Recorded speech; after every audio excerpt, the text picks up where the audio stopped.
Everyone, आप सभी का मेरे यूट्यूब चैनल पर मैं रोशनी गौतम वेलकम करती हूँ।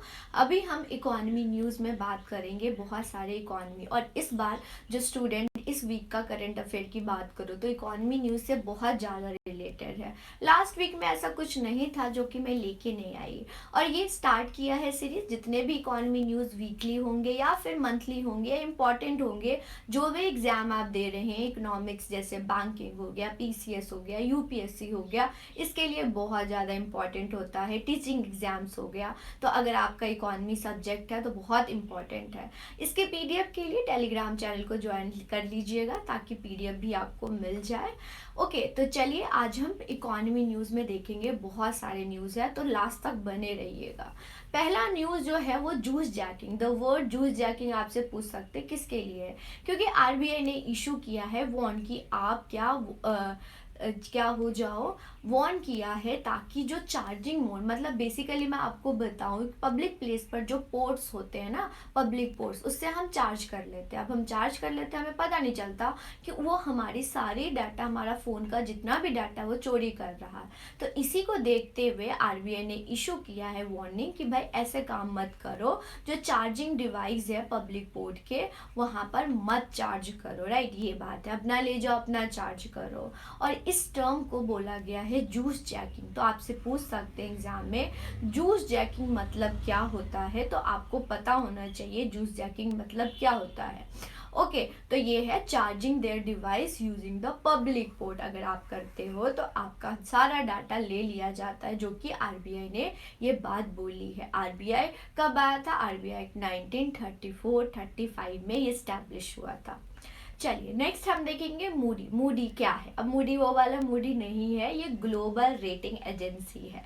ये फोरकास्ट किया है इकोनॉमी का ग्रोथ 6.8% का। बोला है कि कैलेंडर ईयर 2024 में हमारा जो ग्रोथ रहने वाला है 6.8%। ऐसा क्यों है? क्योंकि इसने पहले 6.1% फोरकास्ट किया था, अब इन्होंने 6.8% कर दिया है। क्यों? क्योंकि अभी ही हमारी जो रियल जीडीपी है ना, वो काफ़ी ग्रोथ, Q3 का डाटा आया है जिसमें हमारी इंडिया बहुत ज़्यादा ग्रोथ कर रही है। लेकिन अगर आप देखेंगे ना स्टूडेंट, तो जीबीए और जीडीपी में ना बहुत ज़्यादा गैप है। ऐसा क्यों है? क्योंकि हमें पता है जीडीपी किस पर कैलकुलेट होता है। जीडीपी कैलकुलेट होता है मार्केट प्राइस, और market price plus indirect tax होता है और माइनस सब्सिडी होती है ना। तो इनडायरेक्ट टैक्स बढ़ेगा तो हमारी जीडीपी बढ़ेगी। ये बहुत, जब हम 2015 में हमने ये अडॉप्ट किया था ना, उसी टाइम बोल दिया था। अच्छा नहीं है ये, लेकिन फिर भी क्योंकि इंटरनेशनल लेवल पर ये कैलकुलेट होता है, जिसको हम मैक 21 के नाम से जानते हैं, तो हमने ये अडेप्ट किया था, वो जो कि रिजल्ट आपको देखने को मिल भी गया है। तो जीडीपी और आपको जीबीए ना गैप दिखेगा Q3। तो क्या कमेंट सेक्शन में आप मुझे बताओगे Q3 कौन से महीने का होता है ना? ये मुझे कमेंट सेक्शन में आप बताइएगा। Q3 कौन से महीने, तीन महीने को Q3 बोलते हैं। तो डाटा रिलीज हुआ है, और इसी पर मूडी पता होना चाहिए, उसने फोरकास्ट किया है हमारी इकोनॉमी की ग्रोथ। फोरकास्ट किया है, ऐसा एस्टिमेटेड हो सकता है। ठीक है, चेक। अब ये बहुत ज़्यादा इम्पॉर्टेंट है स्टूडेंट। आरबीआई और इंडोनेशिया ने साइन किया है कि अपने जो लोकल करेंसी है वो प्रमोट करेंगे। थोड़ा सा पीछे चलते हैं और इस पर बात करते हैं। बात है 1991 की policy, that is LPG policy, जिसको हम एलपीजी पॉलिसी, जिसको हम मनमोहन राव मॉडल के नाम से भी जानते हैं। ऐसा क्यों? क्योंकि उस दौरान 1980s में इकोनॉमी में क्राइसिस आई थी। क्राइसिस क्यों आई थी? क्योंकि हमारे पास डॉलर नहीं था इंपोर्ट करने के लिए। तो यहाँ पर एलपीजी पॉलिसी सजेस्ट किया था आईएमएफ ने। लेकिन अगर उस टाइम ये पॉलिसी होता जो आज हम पॉलिसी लेके आ रहे हैं, जैसे कि लोकल, यहाँ पर बोला गया है, साइन पैक किया है कि भाई हम लोकल करेंसी से इंपोर्ट एक्सपोर्ट करेंगे।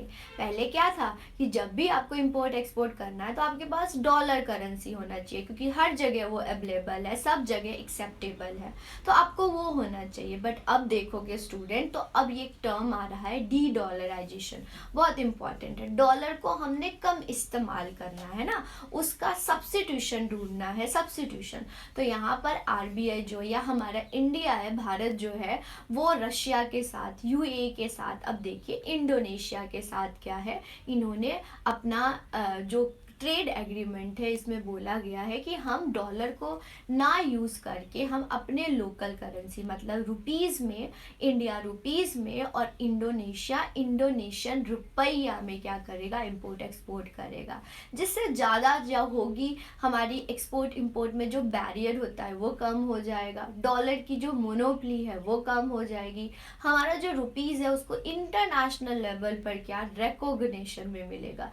तो ये सब चीज़ें हैं और ये बहुत ज़्यादा लास्ट 2 ईयर से आप देखेंगे तो ये बहुत ज़्यादा न्यूज़ में है और इम्पॉर्टेंट भी है। तो लोकल करेंसी, और इसको हम डी डॉलराइजेशन बोलते हैं।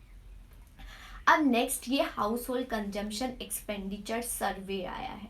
देर इज डिफरेंस बिटवीन सर्वे और सेंसस। सर्वे आता है फॉर द, आपका सर्वे आता है कम समय के लिए, और जो सेंसस होता है वो लंबे समय के लिए। सेंसस को पॉपुलेशन बोलते हैं और यहाँ पर सर्वे जो होता है वो छोटे समय के लिए 2 ईयर के लिए आता है ना। उसको हम सैंपल भी बोलते हैं, सर्वे को हम सैंपल भी बोलते हैं और सेंसस को हम पॉपुलेशन भी बोलते हैं, क्योंकि हमारे पास इतना पैसा नहीं है कि हम इतना पैसा करें, ह्यूमन पावर नहीं है, इतना बहुत ज़्यादा टाइम लगता है, तो उसको भी डाटा तो चाहिए, इसीलिए हम सेंसस ना करके सर्वे करते हैं। और कोई चीज़ का सेंसस करते हैं तो सेंसस मीन्स होता है पॉपुलेशन और सर्वे मतलब होता है सैंपल, मतलब कि सब का नहीं करके कुछ करते हैं और उसके बेस पर हम थ्योरीज बनाते हैं। तो यहीं पर हाउस होल्ड कंजम्पशन एक्सपेंडिचर सर्वे आया है, लेकिन ये 11 साल बाद है। आप तो बोल रहे हो मैम कि 1-2 साल में आ जाता है, तो 11 साल में स्टूडेंट ये आया था बीच में, बट प्रॉब्लम ये थी कि उसका डाटा स्टैंडर्ड नहीं थी, क्वालिटी अच्छी नहीं थी, और डाटा बहुत अच्छी होनी चाहिए, क्वालिटी होनी चाहिए, तभी हम पॉलिसीज एंड प्रोग्राम्स बना सकते हैं ना। डाटा ऑथेंटिक क्वालिटी होना चाहिए, जिसको नेशनल स्टैटिस्टिकल कमीशन को ये काम भी दिया गया है कि बिल्कुल स्टैंडर्ड क्वालिटी डाटा होनी चाहिए। तो ये प्रॉब्लम थी और ड्यू टू कोविड-19 हमारे पास जितने भी डाटा था वो आया नहीं। तो यहाँ पर अब रिलीज हुआ है, जो कि एग्जामिनर आपसे पूछ सकता है, हाउस होल्ड कंजम्पशन एक्सपेंडिचर। अब ये कौन करता है, तो डिपार्टमेंट कॉल NSO और ministry call ministry of statistics and programme implementation ये करता है। ओके, ये याद रखिएगा।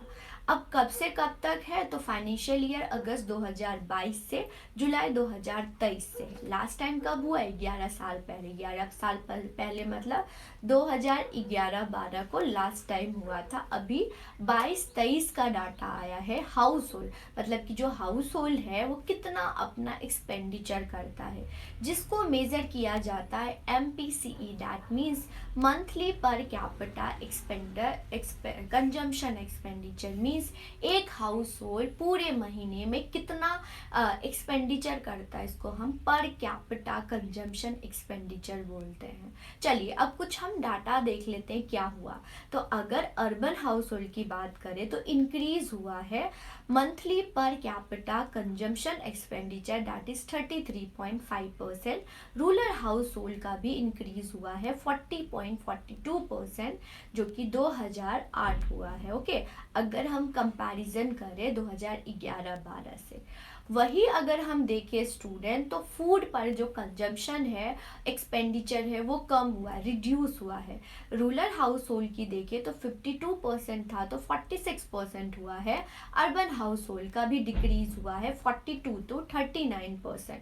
ऐसा क्यों बोला जा रहा है डिक्रीज हो रहा है, क्योंकि जो रिटेल इन्फ्लेशन है वो कम दिया गया, फूड को कम वेटेज दिया गया है रिटेल इन्फ्लेशन में, इसीलिए ये कम आई है। ओके, रिडक्शन हुई है अगर हम रूरल और अर्बन हाउस होल्ड देखिए खानों पर, फूड पर, तो ये इंपॉर्टेंट हो जाता है। लेकिन यहाँ पर बोला गया है, हमने CPI जो हमारा कैलकुलेशन है, कंज्यूमर प्राइस इंडेक्स, इन्फ्लेशन को कैलकुलेट करने के लिए करते हैं, उसको कम वेटेज दिया गया है फूड को, इसीलिए ये आया है।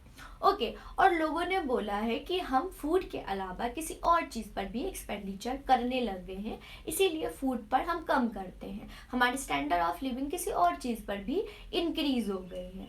इनकम डिस्पैरिटी, डिस्पैरी मतलब इनइक्वालिटी, रिच और पुअर के बीच में कितना गैप है ये बताता है।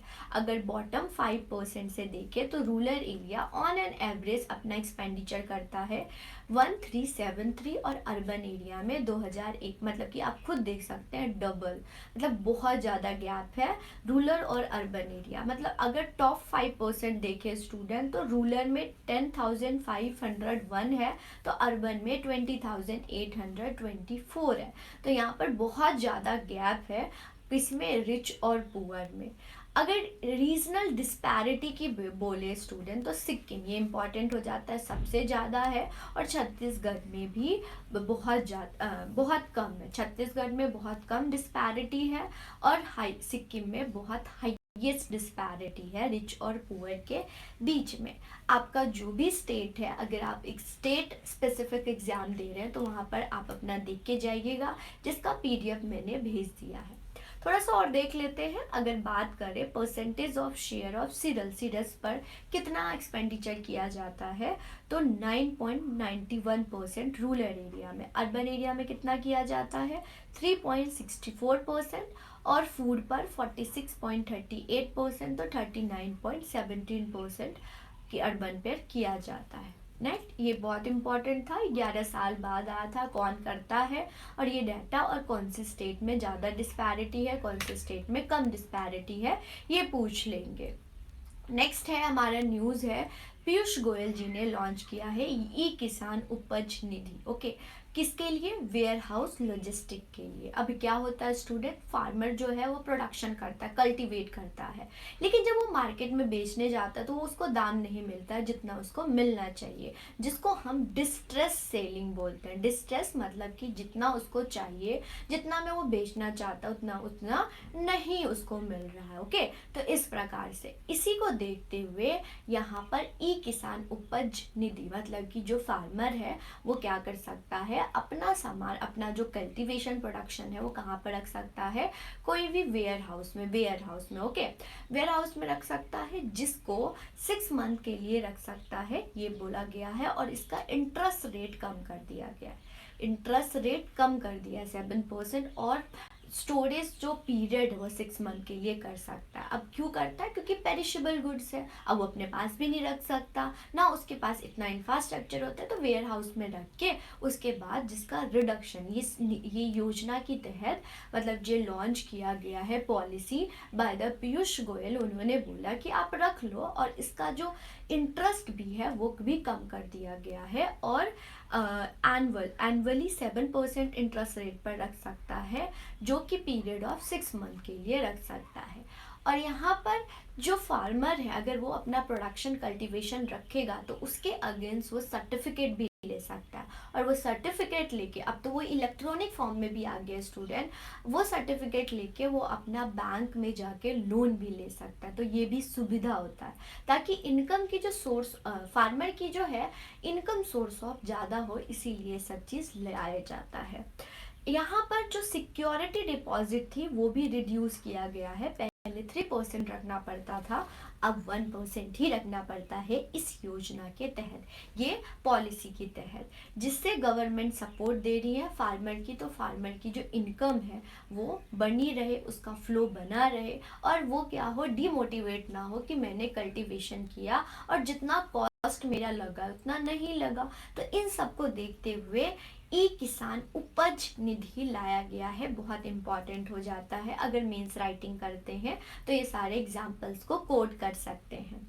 नेक्स्ट स्कीम हम देखेंगे, that is Aditi scheme. Aditi scheme लाया गया है, ये कौन से है, तो पहले तो यही पता होना चाहिए, डिफेंस सेक्टर के लिए राजनाथ सिंह जी के द्वारा लाया गया है, मिनिस्ट्री ऑफ डिफेंस के अंडर होगा। Full form of ADITI is acing development of innovation technology with iDEX scheme. Okay, ये लाया गया है, जो कि मार्च 4 2024 को लॉन्च किया गया है, और इस पे पैसा भी दे दिया गया है, 750 करोड़ का पैसा एलोकेट किया गया है 23-24 से 25-26 तक। इम्पॉर्टेंट हो जाता है सब कुछ, एक एक चीज़। अगर कोई भी डिफेंस सेक्टर से आप राइटिंग लिख रहे हो या फिर प्रीलिम्स एग्जाम्स में भी अब जो स्टेटमेंट वाइज क्वेश्चंस आते हैं उसमें इम्पॉर्टेंट हो जाता है। Aditi defence sector ministry of defence के अंडर कब लॉन्च हुआ है, फुल फॉर्म याद रखिएगा, और कितना पैसा कितने फाइनेंशियल ईयर के लिए किया गया है। नेक्स्ट स्कीम में ही हम बात करेंगे, ये फाउंडेशन स्टोन रखा गया है नरेंद्र मोदी जी के द्वारा for experience of spirituality in Chitrakoot Ghat. Okay, किसके अंडर रखा गया ये सारी चीज, स्वदेश दर्शन 2.0 स्कीम। स्वदेश दर्शन मतलब कि आप अपने देश की, अपने स्टेट की दर्शन कर रहे हो, मतलब खुद की, इंडिजीनियस। ओके, ये है। तो स्वदेश दर्शन स्कीम पढ़ना जरूरी हो जाता है, जो कि लॉन्च हुआ था 2015 में by the ministry of culture, नहीं by the ministry of tourism. Okay, ये है जो कि 100% सेंट्रल फंडेड होगी। जो पैसा इसमें घूमने के लिए दिया जाएगा वो सेंट्रल गवर्नमेंट देगी। ओके, ये होगा। तो यहाँ पर मिनिस्ट्री ऑफ टूरिज्म प्रोवाइड कराएगी assistant to state government UTs और central agency for the tourism infrastructure के लिए। ओके, ये हो जाता है। फिर हम देखेंगे आरबीआई इंडोनेशिया के हमने कर लिया है। ओके, अब देखिए स्टूडेंट, बहुत सारे स्टेट को ना जीआई टैग मिला है। जीआई टैग भी हमारी इकोनॉमी के लिए बहुत इंपॉर्टेंट हो जाता है, क्योंकि डब्ल्यूटीओ के अकॉर्डिंग बोले या फिर इंडिया के बोले तो जोग्राफिकल इंडिकेशन क्या होता है, आपके जोग्राफी में अगर कोई चीज़ यूनिक चीज़ है ना, यूनिक चीज़ है तो उसका सर्टिफिकेशन करा सकते हो। सर्टिफिकेशन मतलब वो चीज़ आपकी हो जाएगी, उसे लीगल है।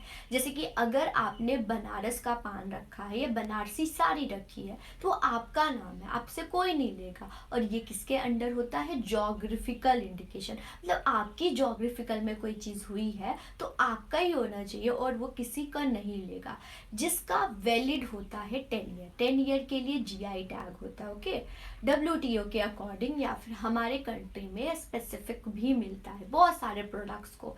इसी के दौरान हमारे बहुत सारे स्टेट में बहुत सारी जीआई टैग मिला है। तो अगर कोई स्टेट के हैं तो आपके इंपॉर्टेंट हो जाता है, देख लीजिए।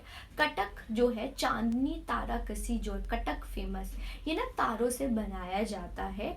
ये फिलग्रिस जो है उसको, उड़ीसा का फिलग्रिस सिल्वर को क्या मिला है, जीआई टैग मिला है। बंगलार मुस्लिम को जीआई टैग मिला है, जो कि बंगाल से रिलेटेड है।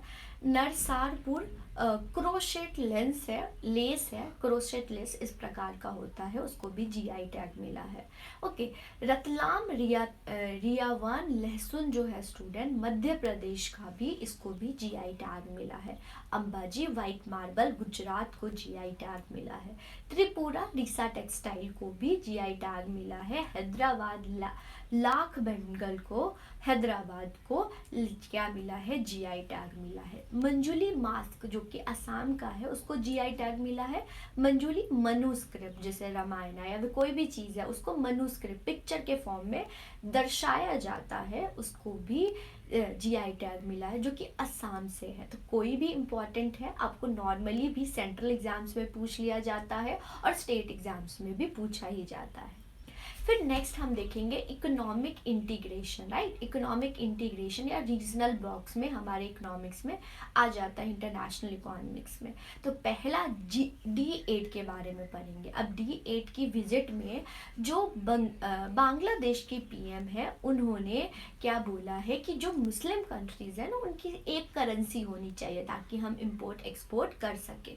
तो ये बोला गया है। अब ये पेपर में नहीं आएगा आपको, लेकिन D8 के बारे में पूछ सकते हैं, क्योंकि ये इकोनॉमिक इंटीग्रेशन, इकोनॉमिक कोऑपरेशन होता है जो कि इंटरनेशनल इकोनॉमी में आप पढ़ते हो। तो कब आया था ये, जून 15 1997 को आया था। और 8 कंट्रीज याद रखिएगा, that is Turkey, Iran, Pakistan, Bangladesh, Malaysia, Indonesia, Egypt और नाइजीरिया। ओके, चलिए नेक्स्ट है इंडेक्स में क्वेश्चन आ जाता है कि हमारे इंडिया कहाँ पर हो। तो women business and law report लाया गया है, जो कि वर्ल्ड बैंक के द्वारा रिलीज किया जाता है। और इंडिया का रैंक है student 113 out of 190 countries. Okay, basically ये दर्शाया जाता है कि आपकी कंट्री में वुमेन के लिए क्या लॉ है, क्या बिजनेस है, जो कि 8 पैरामीटर पर देखा जाता है, that is mobility, work place, pay marriage, parenthood, entrepreneurship, asset and pension, इन सब पर देखा जाता है। और रेंज दिया जाता है 0 से 100 के लिए। 100 आप देखोगे, एक हैरानी वाली बात है कि 100% किसी भी स्टेट में नहीं है। 100 मतलब इक्वालिटी, ओके, मेल और फीमेल में। तो ये रैंक इंपॉर्टेंट हो जाता है। अब एक किसने रिलीज किया है? World bank. वर्ल्ड बैंक अगर देखें तो वर्ल्ड बैंक के अंदर बहुत सारी सब्सिडरीज है। इसका हेडक्वार्टर वॉशिंगटन डीसी जो कि यूएसए में है, और प्रेसिडेंट अजय भंगा जो कि इंडियन ओरिजिन है। ये स्टैब्लिश हुआ था ब्रिटन वुड कॉन्फ्रेंस 1944 में, और इसी के दौरान आईएमएफ भी क्या हुआ था? आईएमएफ भी आया था। तो यहाँ पर हमने इकोनॉमी न्यूज़ में सारे स्टूडेंट रख लिया है, जो कि इम्पॉर्टेंट हो जाता है और हर एग्जाम्स में पूछते हैं। ऐसे ही वीकली करंट अफेयर इकोनॉमिक्स से रिलेटेड मेरे चैनल पर आपको मिल जाएगा। तो बने रहिएगा, टेलीग्राम चैनल को ज्वाइन कर लीजिएगा, जहाँ पर मैं आपको पीडीएफ प्रोवाइड करा दूंगी, और बहुत सारे वहाँ पर मैं इकोनॉमी से रिलेटेड या फिर आप टीचिंग एग्जाम्स कर रही हैं क्रैक, उसके लिए लिख के आती हूँ। ऑल द बेस्ट, तैयारी करते रहिए।